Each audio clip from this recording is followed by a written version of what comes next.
For 50 years, I've gone around educating people with the basic message, you can do better. That's what progress is about. Dr. Richard Bandler is one of the world's leading experts in behavioral change. He's obviously the co-creator of NLP. What drove you to start to do the work you did? I had somebody tell me they got taken to the mental ward and they were there for 72 hours of observation and they got electric shock treatment.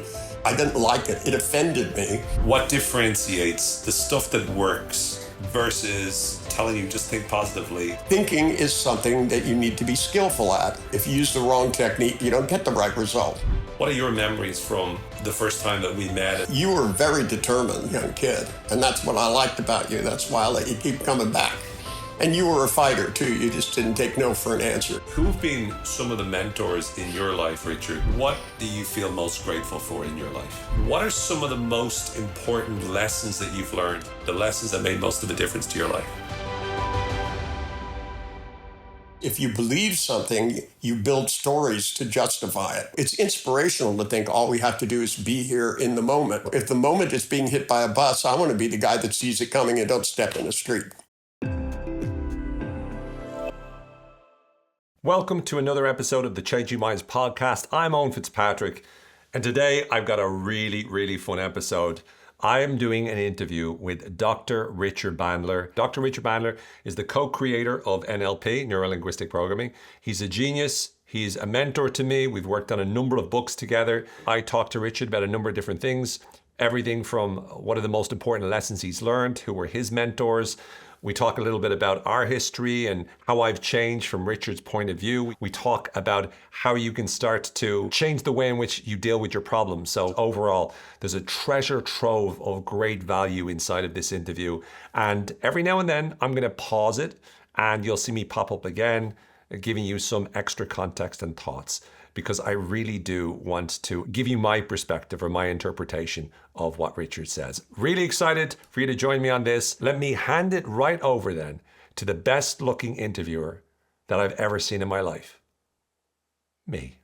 Dr. Richard Bandler is one of the world's leading experts in behavioral change. He's obviously the co-creator of NLP, and he's been a mentor to me ever since I was very young. So, Richard, thank you so much for being back on the Changing Minds podcast in season 5. You've been on a number of the seasons now at this stage, so everyone will be very familiar with your face. Okay, well, that's good. I'm familiar with it too. Over the course of your career, what are some of the most important lessons that you've learned, the lessons that made most of the difference to your life? Well, I think one of the most important lessons I learned from a college professor, which is that no matter how obscure an idea is, it's either applicable or not. And he taught philosophy, medieval philosophy and modern philosophy, and would take the newspaper and apply the principles to it so that what seemed esoteric and obscure could have relevance. And when I started using things like predicate calculus and mathematical techniques to model things, and took Chomsky's work and modeled it and took those models and applied them to the things I was seeing, because the thing that motivated me a lot was the futility of psychotherapy. I kept meeting all of these psychotherapists. Many of them were quite famous. When I look at what they did, and it was always this thing that it took forever, it took a long time, it had to be painful, and there was a lot of psychobabble. There were a lot of obscure ideas, but they were not applicable. They had elaborate theories, but they just didn't work. That's the thing about Sigmund Freud. He was a great innovator at the time he was working, in the idea that there was a talking, quote, cure for what they looked at as mental disease. And the whole idea that it's a mental disease, it's not like the flu. You can't take antibiotics and make it go away, was a great thing. Separating the conscious activity from the unconscious activity, great ideas. But everybody got stuck on the notion that if you found out what went wrong, that you would go, aha, and it would disappear. And it didn't talk about the future. It didn't talk about what you replaced it with or how you developed neurological development. Because when Freud was around, they didn't know anything about neurology to speak of. Mm-hmm. And as we learned how to apply esoteric neurological principles to learning, it gave us a way of being able to do things now not slowly over time, but face to face in the moment. And to me, if you can learn to have a phobia by falling in a river when you're 5, in 30 seconds, it shouldn't take years to get over it. That we learn new phone numbers, we learn things all the time. And, one of the things that's always struck me is that saying, you can't teach an old dog new tricks. Well, I was a dog trainer. Actually, you can. And, I do it with my dogs all the time. As the need is, if the reward is there and the information is presented properly, you can teach old dogs new tricks. And even humans can learn new tricks. Now, I absolutely love that response from Richard. This notion about being able to teach old dogs new tricks. That is such a trope that a lot of people use. It's like, well, you can't do this, you can't do that. It's one of those overarching limiting beliefs. And Richard, with that one sentence, he goes, well, actually, you can. Now, the literature and the research shows that Richard is spot on. If you look at neuroplasticity, while it's pretty passive up until age 25 or so, when we deliberately try to work on creating changes in our brain, we can do so even after age 25. So it doesn't really matter how old you are. If you work hard at it, you can train your brain to make the necessary changes. The next thing I wanted to ask Richard was about mentors that he's had in his life, as well as understanding a little bit more about what drives him. Who have been some of the mentors in your life, Richard? Is there someone that made a profound impact on you at some point in your life when you were young? Well, certainly Virginia Satir did. Virginia Satir was a great mentor for me. And as much as her understanding of complicated mathematical things was extremely limited, Virginia was not an academician, but she was a great clinician, but her explanations were absolutely idiotic. But the fact that she was willing to do and try anything and was relentless. And from Virginia, I learned to be very relentless. I saw her work with clients sometimes for up to 12 hours, but she wouldn't stop until she got results. And most of the shifting wasn't in the person, it was in herself, and I got to the point where I could recognize when she was about to change somebody because her state would change so much and her tone of voice would change. It just took her a while to figure out the right thing to do with that person. And she went through a lot of things about family history and, back 3 generations and a lot of input of information to try to make sense out of their behavior. And then she would try to explain to them how what seemed horrible actually was not as horrible as it was. But to get people into new behaviors, whatever it was they were unable to do to make it so it was possible, to make the impossible possible. And I'm not as patient as her. I have to admit, I've developed techniques that work much faster, but I figured out if it took her 90% of the time to figure out what to do, if you could figure out faster, then that 10% became the 90%. So you spent 10% figuring it out and 90% of the time getting stuff done. Back in those days when you started working with schizophrenics, what drove you to start to do the work you did? Well, when Virginia took me to a mental hospital, the only time I'd been to a mental hospital, I went there and played music once, and it was a horrible place. It was a mental hospital that was closed down years ago. It was a dirty, horrible place. But I volunteered with some other musicians to go in and put on a show. But other than that, I'd never been to a mental hospital or nor really thought about them. And most of the clients I got from a psychiatrist. But when I went with Virginia to a mental hospital, she was doing a training, and they just assumed I must be somebody. I actually was still in college, and I just drove her there, and it was absolutely horrifying. The way they were treated, the fact that they were over medicated, they were caged, and they took me on a tour. Virginia went off to start the training, and the director of training said, "Would you like a tour of the hospital?" And he took me around to all of these weird things, and they were so strangely, to me, it was almost like walking into a horror movie, and people there would tell me, that they shouldn't be there. I had somebody tell me they took a whole bunch of acid and got really high and got picked up by the cops and got taken to the mental ward, and they were there for 72 hours of observation, and then some psychiatrists committed them, and then they got electric shock treatment. Some of the clients had electric shock treatment and were suffering as a result of it.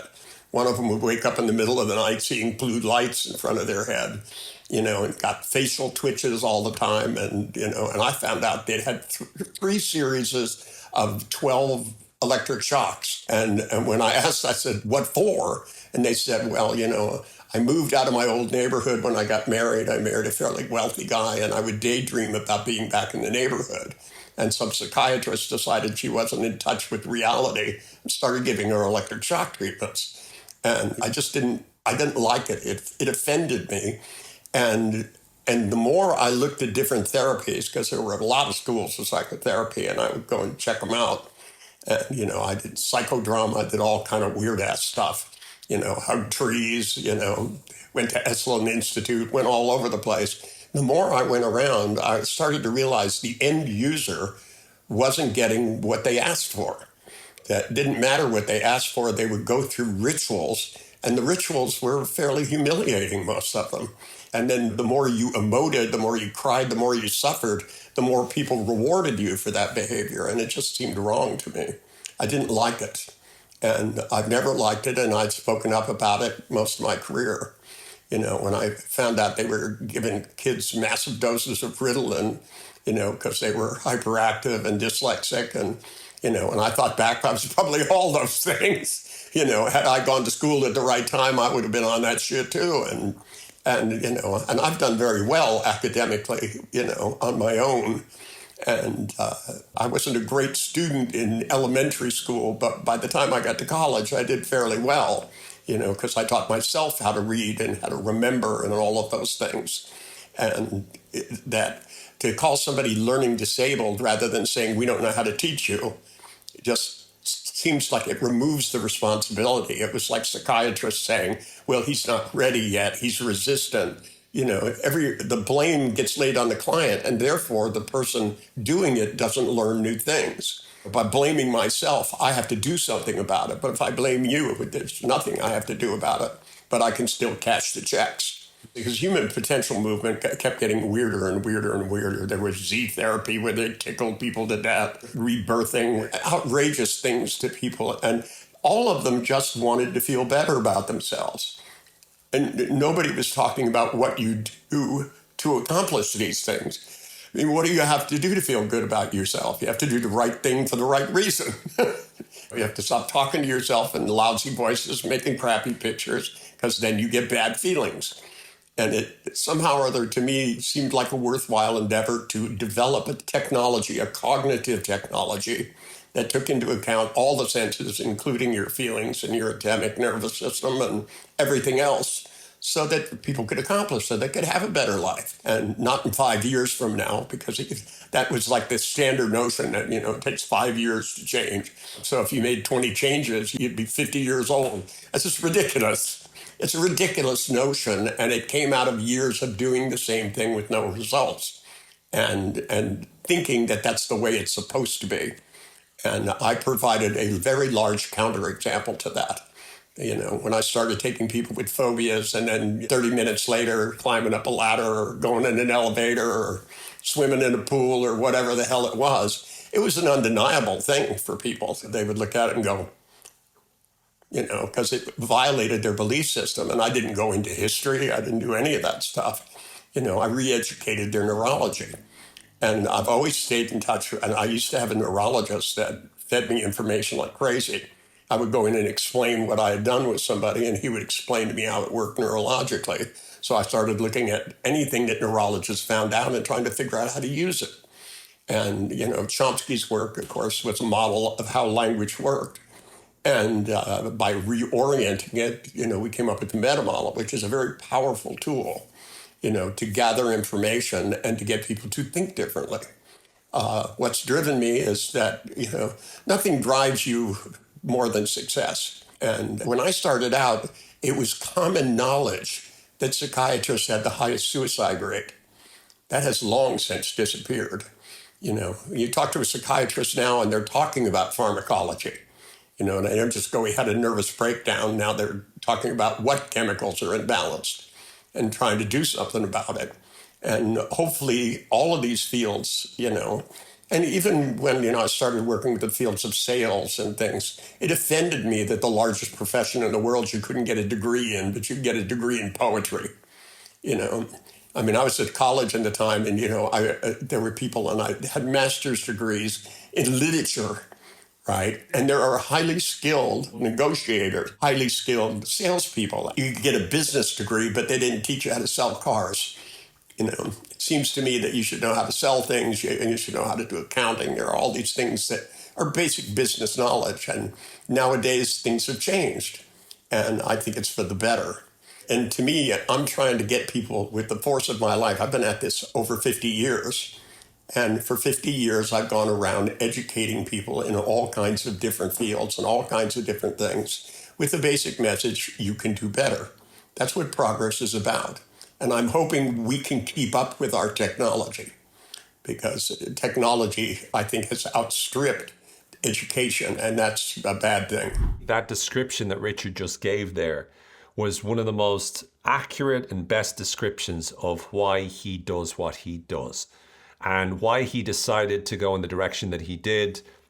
Neurolinguistic Programming, or NLP, comes from his decision largely. I mean, I know he co-created it with John Grinder, but comes from his decision that we needed to have a new way of dealing with those all kinds of problems. The next thing that I wanted to ask Richard about was less so about psychology or psychiatry or the problems there, but nowadays we have a world where we have what I call the illusion of knowledge.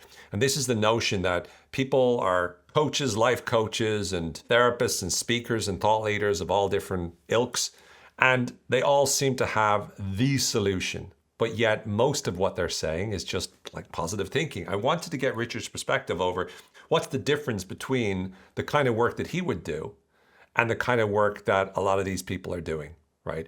What is the difference between just repeating positive things or trying to be positive versus actively working on your brain? A lot of the thought leaders or gurus or life coaches are about inspiration, but there's a lot of what I call the illusion of knowledge there. Could you talk a little bit about what differentiates the stuff that works versus telling you just think positively? Well, that's an ultra vague thing. Think positively. Without details, people don't know how to accomplish things. You go to Ireland from America and you try to screw a screw in and it won't go in because they're threaded in reverse order. It's only when you try to read the instructions, when you get the right information, then, you remember what country you're in and you put the screw in the right direction. And even the smallest thing, your ideas will get you to do the stupid thing over and over and over again. Inspiration tells you if you believe that screw's going to go in, eventually it will. And unless you turn it in the opposite direction, it's not going to go in. The difference between NLP is it's the technology about how to think positively, not just the idea that you should. People tell you need to have big dreams, but that doesn't tell you what, once you have the big dream, then you need to reverse engineer it to the present. Otherwise, you won't have the steps to get there.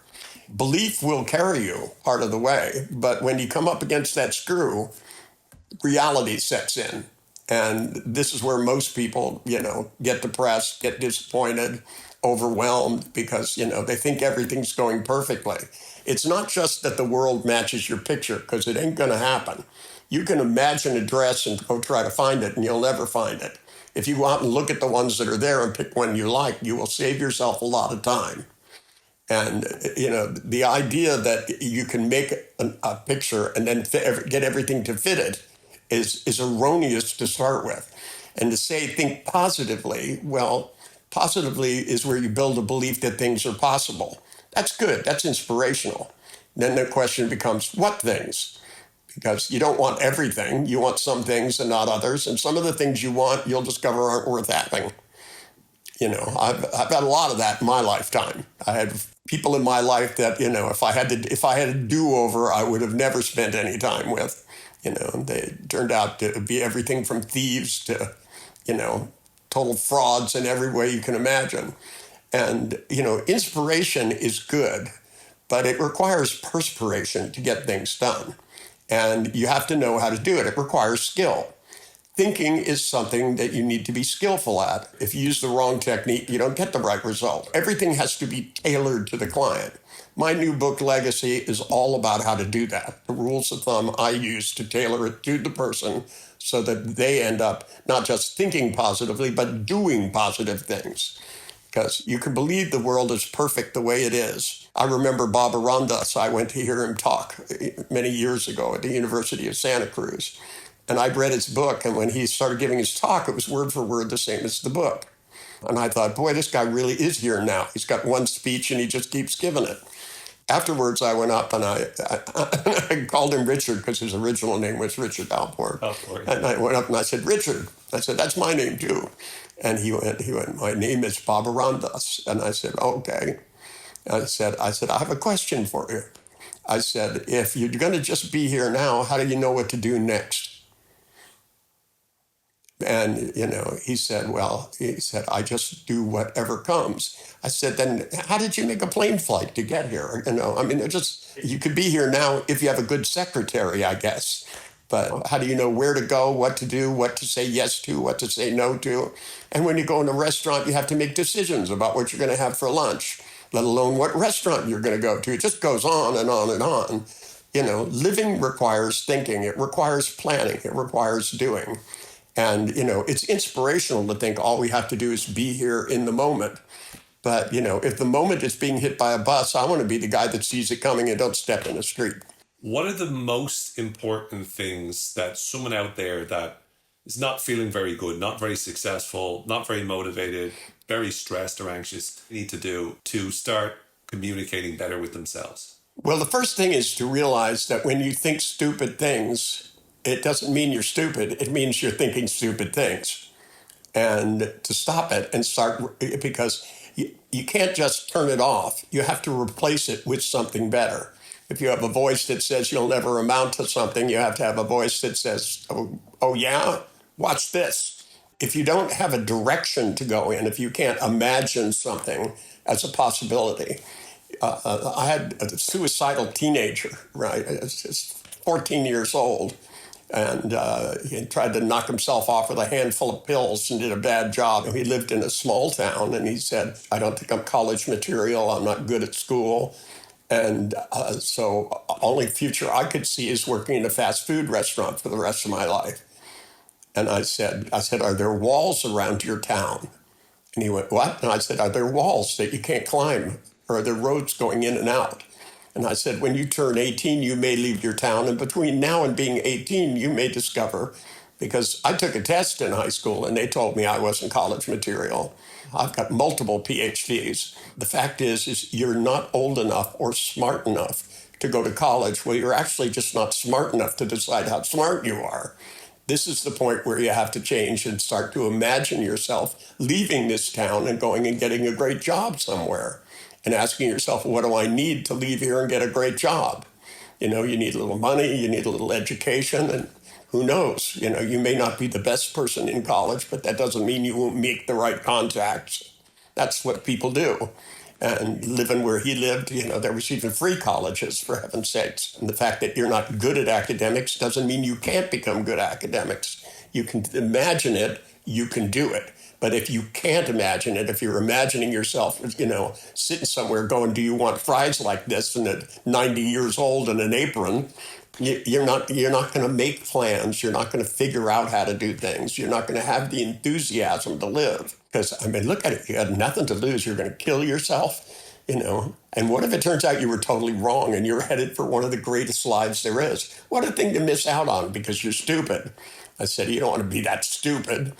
And, if you think you're stupid, you probably are. So therefore, get smarter. It's the intelligent thing to do. If you're doing stupid things, it doesn't mean you're stupid. It means you're doing stupid things. So get smart.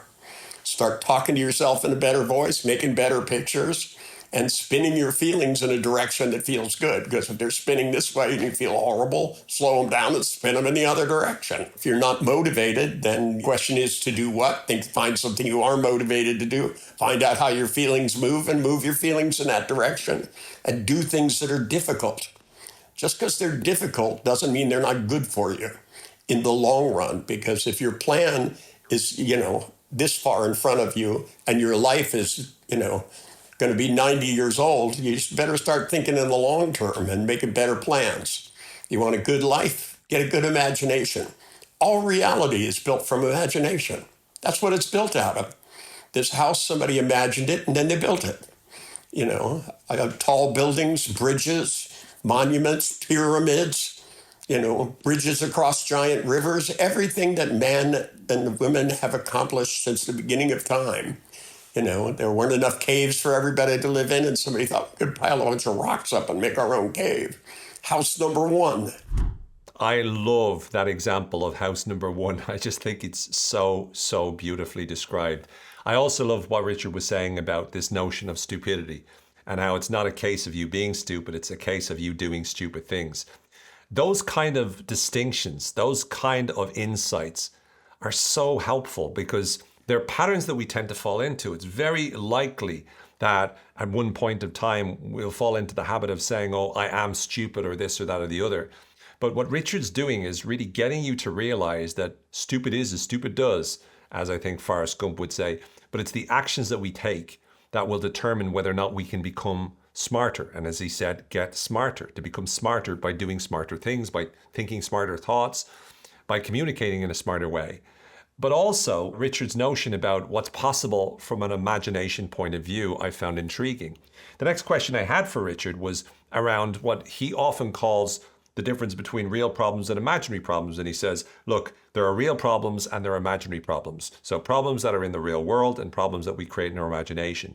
And real problems require real solutions, but imaginary problems require imaginary solutions. I wanted to ask Richard about this and try to understand a little bit more about him and the work that Richard's done around beliefs. Because as you know, beliefs are something that I'm very, very passionate about, something I've spent a lot of my life working on. And this notion of stories and beliefs, I wanted to get his take on it as well. So these answers are wonderful. I can't wait for you to hear them. One of the things you've said before to me multiple times is real problems require real solutions. Imaginary problems require imaginary solutions. And I love that. Could you just share a little bit more about what that means for you? Well, if there's a real problem, you have to have a real solution to it. If you have an imaginary problem, then you need to imagine new solutions because, a lot of the people, their personal problems are imaginary in nature. Things like shyness, all of the stuff that people go to therapy for and go to group therapy and all of this stuff to say I could never quit drugs when millions of people have. I could never quit smoking when millions of people have. I can never stop drinking when millions of people have. It's just ludicrous. It doesn't mean it isn't hard, but if you're imagining it being hard and suffering, then the minute the suffering starts, you go back to the crutch. Instead of thinking about being on the other side of it and getting high from the fact that you can do, the picture of where you can go is better than the high you would get from getting high. And I've gotten lots of people off of drugs and smoking and all of that stuff over my career by getting them something that's more important, being attracted to where they want to go. The picture has to be so good, it's better than a cigarette. Walking through a room full of smokers and not even being interested. People offering you one and not caring. Do you want to be that person? If you want to be them enough, then you'll desire it more than you desire whatever the problem is. So if you can't imagine a better solution, that's why imaginary problems require imaginary solutions. They become real because no matter what we imagine, if we desire it enough, we can do it. And I believe that, and my career has proved it. Because I've worked with all the people that I've worked with over my career, and 90% of them were supposed to be impossible.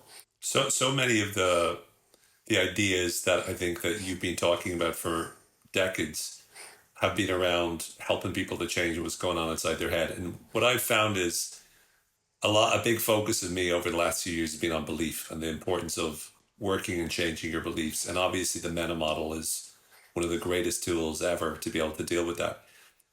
What I've noticed is a lot of the beliefs that we hold come because of the stories we tell ourselves about what's going on. So we tell ourselves story. We're like story machines constantly.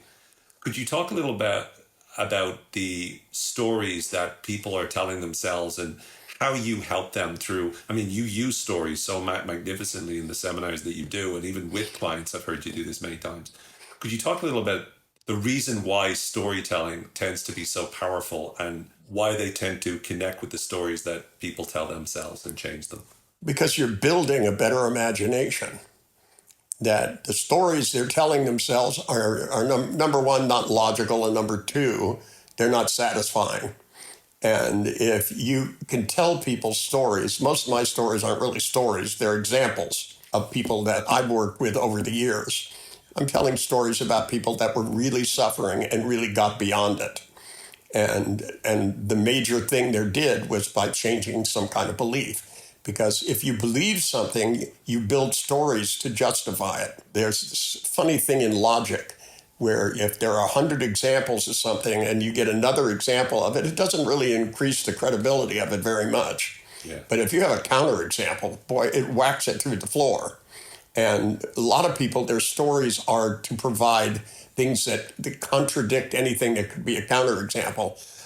There's a thing in visually called scotoma where you get blind spots.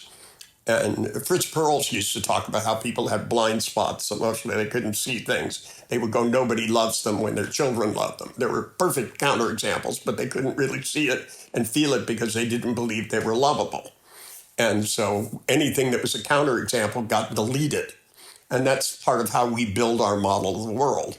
When I wrote The Structure of Magic, back in the early 70s, one of the first chapters I wrote laid out the three universals of human modeling, which is that, the model can't be the same size as the thing, so you have to delete some of it and not others, and you have to distort it so that some things are the same that aren't really the same. No two chairs are atomically exactly the same, but when you put the purpose behind it, they both serve the same purpose. So when you see a chair you've never seen before, you know what it does. And so we generalize from one thing to another. Those three universals of human modeling are how we think, because the brain is designed to make things familiar so that you can avoid difficulty and function in the world. So you don't have to figure out how a door works every time you see it. It's close enough to other doors that you can get through it, and that you don't try to walk through walls.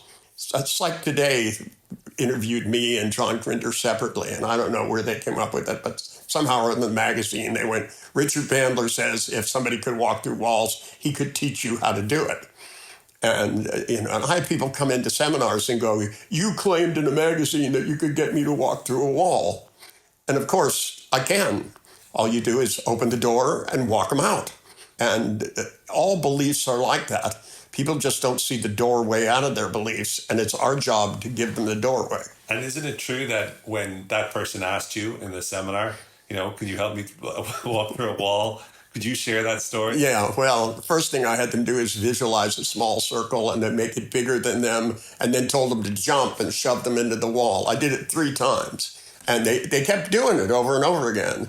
And finally, the guy goes, this is not working. And I said, try it this way. And I led him over to the other door and opened it. When he went out, I stuck a broom handle in it. That was one less stupid person in the seminar. I love that story. And that's a typical example of the kind of things that Richard would do. That also reminded me of the very, very first time that I met Richard, and this notion of laughter as a vehicle towards helping people change. I remember the very first time I attended a workshop with Richard, and I wanted to ask him about that, ask him about why he uses humor the way he does, and also talk to him about how I've changed from the very first time that I arrived at a workshop. I was a teenager then, and so I wanted to learn a little bit more about Richard's perspective and his memory of me. Earlier we talked about you can't teach an old dog new tricks. Well, I was far from an old dog at that point.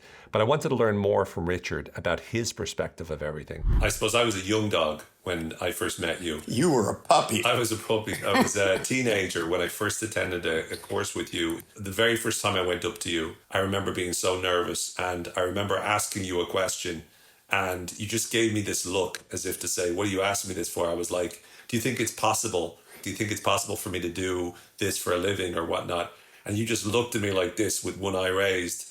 And immediately I came off, and initially I was like, I feel terrible. But then as I started to think about it, that was the best thing you could have done, because in that moment you immediately were like looking at me going, that's a stupid question. You know, if you have the ability to ask, is it possible, then it is. What are your memories from the first time that we met and then up until us working together on the books? Because you've been a very important mentor to me, so I'd love to know your perspective on how I've changed as well. Well, you were a feisty young person without a lot of information. I mean, you were so young. How could you have a lot of background? You know, and, you know, people forget, but Ireland is a small country. You know, they're all small countries. Most people even grow up in the U.S. don't travel that far and do that much. I remember going to L.A. and from San Francisco, and most of the people in the room had never been to San Francisco. You know, it's an hour flight away. It's a 5-hour drive. And most people, you know, in New York never crossed the bridge and go into New Jersey.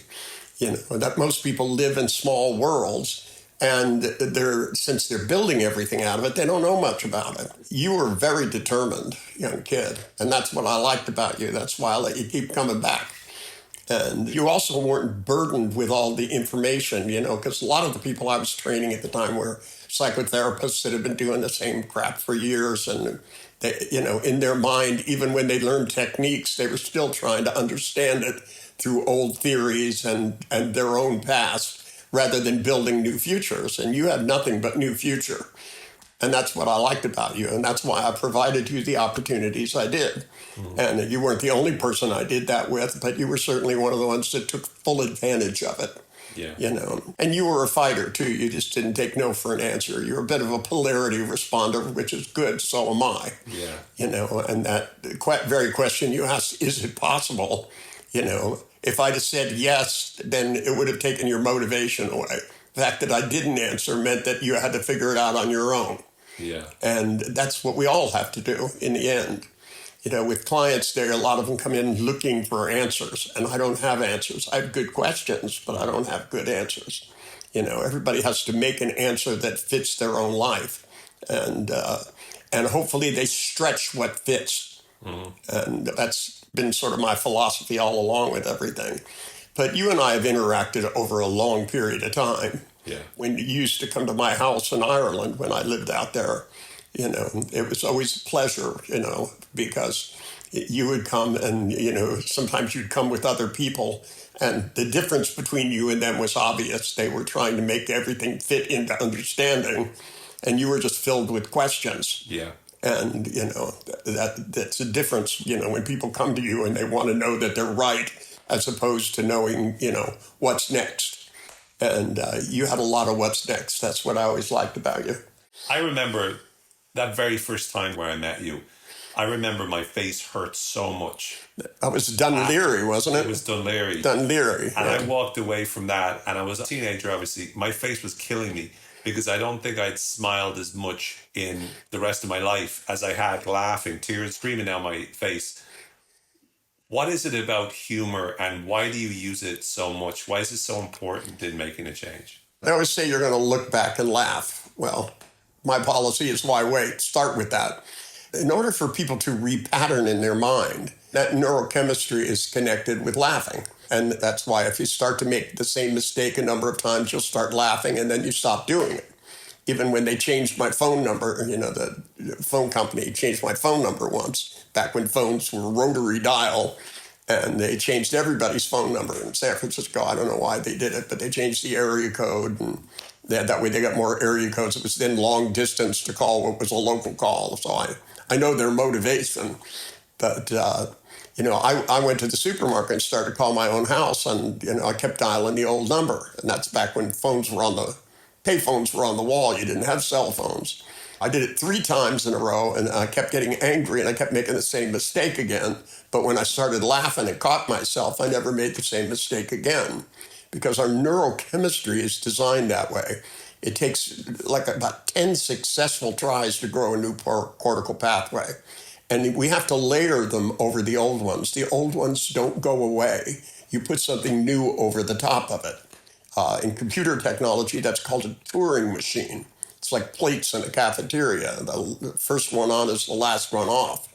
And we layer new learning over the old layer so that we don't make the same mistakes. in order to break through the threshold of ideas that surround and protect a generalization, laughter is one of the best pathways. It's not the only pathway, but it is one of the best and easiest. And if your face hurt from being in a seminar, that meant you weren't smiling enough in your life, which is true about a lot of people come and tell me that. Mm-hmm. And there is nothing more funny than reality, as far as I can tell. Recounting these memories with Richard and learning Richard's perspective on them was one of my favorite parts of this interview. It's fascinating to remind myself of just how far I've come and how I've changed, especially from Richard's perspective. But I wanted to understand a little bit more about what inspired Richard, right? Because I know that he is a huge inspiration for me, but I wanted to learn a little bit more about the kind of people that inspired him. And if he had a choice, the kind of people that he would sit down and have dinner with. I just want to finish off with just two quick questions. The first, I've asked you before, and you gave me a funny answer. So I asked you before, if you could sit at have dinner with anyone living or dead, who would it be? And you turned to me and you said, well, I'm not a big fan of having dinner with dead people. That's absolutely the case. But if they were able to come back to life, right, who would you sit at and have dinner with if you could have dinner with anyone in the world? Dead people could come back to life and they wouldn't smell or anything. That's a very tough question, actually. If I could have dinner with anybody, I think at this point in my life, it would probably be Robert Anton Wilson. I really enjoyed him. Yeah. I miss him. He was one of the smartest men I ever knew more about more things. I mean, I knew scientists that were brilliant at their science. I knew people that were good about it, but Robert seemed to know about everything. I could ask him about almost anything, and he would know stuff about it. He was just a brilliant guy, and he's dearly missed. That's why I put his picture in my book, put a picture of him and a little thing of him when we gave a talk together. Robert was one of my favorite people, and I can always visit him in his writing. He wrote as many books as I've written, Yeah. I'm at 35. I think Robert was at 36 or 37 when he passed away. And hundreds of articles, too. He wrote for Playboy Forum. He wrote for High Times. He wrote just about every day for 2 hours. He would sit down and write.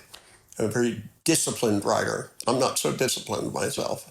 I still remember when he did the seminar with you in Anaheim, you and John in Anaheim, John Laval, the very first neurohypnotic repatterning in the year 2000. And I still remember that as being just incredible. He was on for 4 days and he just has this phenomenal ability just to remember. You said it before, he's reading. He had very eidetic memory.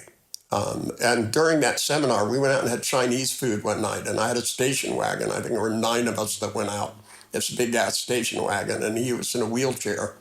And so I got the wheelchair off the top of the car, and everybody went into the restaurant. And there was just Robert and I sitting in the parking lot. And he looked up at the stars and started reciting a poem. And it literally went on for what would be written 4 pages. It was a long poem. It's a really beautiful poem. And I asked him, because he kept looking from the right to the left. And I said, when you read this poem in your mind, I said, how big are the letters? And he went like this, about 12 inches. Wow. So the lines, and he stored huge pictures in his mind of this stuff. And he would look at a page and just memorize the whole page and put it in his thing. And you could ask him about anything he read, and he could recite it back to you. It was marvelous that way. I don't have that ability, nor would I want to take the time to do it, to tell you the truth. But I did appreciate it in him. He was like the ultimate, and now people have Wikipedia and stuff. I had Robert. What do you feel most grateful for in your life? Oh, the people I've known. My students, my clients, certainly my first wife and my second wife, and my children, simple things. I appreciate my dogs. They never question anything I do. They don't ask tough questions like you. But I've been very lucky. I have a lot of really great students that I've had over the years. And, part of it, when they asked me, somebody was interviewing me, and they said, why did you call this book Legacy? And I said, because I'm leaving the techniques behind for other people to do. That's why we have in the end of the book all kinds of different people using those techniques in various languages. And, there are little QR codes, and you can go hear somebody do it in Spanish and see somebody do it. And they're all things that, not just the phobia cure over and over again. They're all interesting things. There's something that is unique, because my legacy will be the people like you that I've left behind. And that to me is one of the things I'm grateful for. The older I get, the less people know who Milton Erickson is or Virginia Satir. Most people don't even know who she is or can't remember what she did. They seem to remember Freud and Jung, and to tell you the truth, most of them never ever fixed a client, never got them so that they were in a much better place. They wrote a lot of books, and for the time they were in, they were very innovative. Right, but we need to keep innovating. We don't need to go backwards 100 years. We need to go forward. It was so nice to hear Richard talk about the kinds of things that he felt grateful for, because I don't think that's a question that he's been asked before, at least not in any interview that I've seen. I know from my own perspective, over the years, I've studied a lot of things. NLP is obviously a part of the work in which I do. I do a lot more than that. I use a lot of psychology, I use a lot of neuroscience and philosophy. I have my own field of belief leadership. And so there's an awful lot of different areas that I've been working in. But NLP played such a huge, significant part in my life, especially at the age I was, and really helped me develop. And I've learned a lot more than that from Richard over the years, having worked with him on so many books. So to me, I felt that it was very appropriate that I let Richard know the huge difference that he made to me in my life. So for the first time on camera, at least, I told him exactly how thankful I was for him.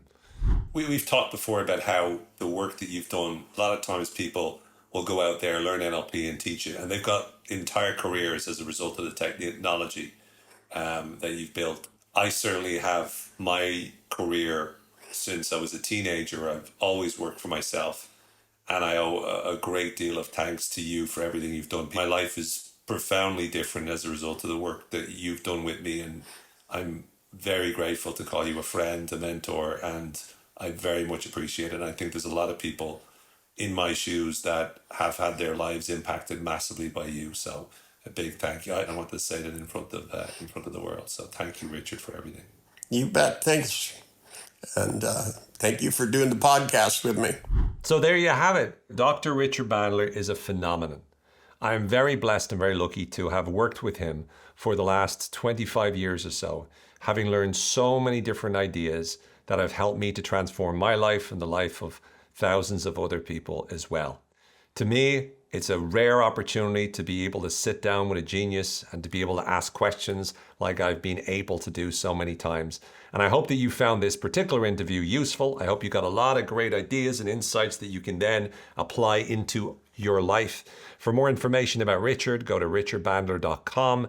Of course, he mentioned his new book, Legacy. There's also books that we've written together, Patterns for Problem Solving. We've written a number of other books there. Thinking on Purpose is another one. The Ultimate Introduction to NLP that we wrote with Alessio Roberti, as well as How to Take Charge of Your Life, another one with Alessio. And we've also written together Conversations with Dr. Richard Bandler and Memories. If Richard's name is on it, it's worth reading, worth checking out. So big thank you to all of you for paying attention to this episode. I hope you're okay with the new style. Probably some of you are like, I just want to see the interview. I don't like you continuously interrupting it. Well, then watch some other interview with Richard, because this is the way we roll here. I'm only kidding. If you don't like it, just let me know. Just type up an email and then delete it. No. Let me know. But nicely. Be nice. Communicate empathetically with me. Make me feel okay. And if you do, and you don't like me popping in, giving you my insights, then maybe I'll reconsider it. But for now, I want to make it so that I share with you my thoughts and my thinking. I want to infect you with my propaganda so you can turn around and go, oh, I see it just like Owen. And that way, hopefully, one person at a time, I can brainwash the world. For now, I'm Owen Fitzpatrick. Please share, subscribe, let people know. This is the Changing Mind podcast. We got some epic episodes coming up. Be well. And as always, may the force be with you. Over and out. Bye for now.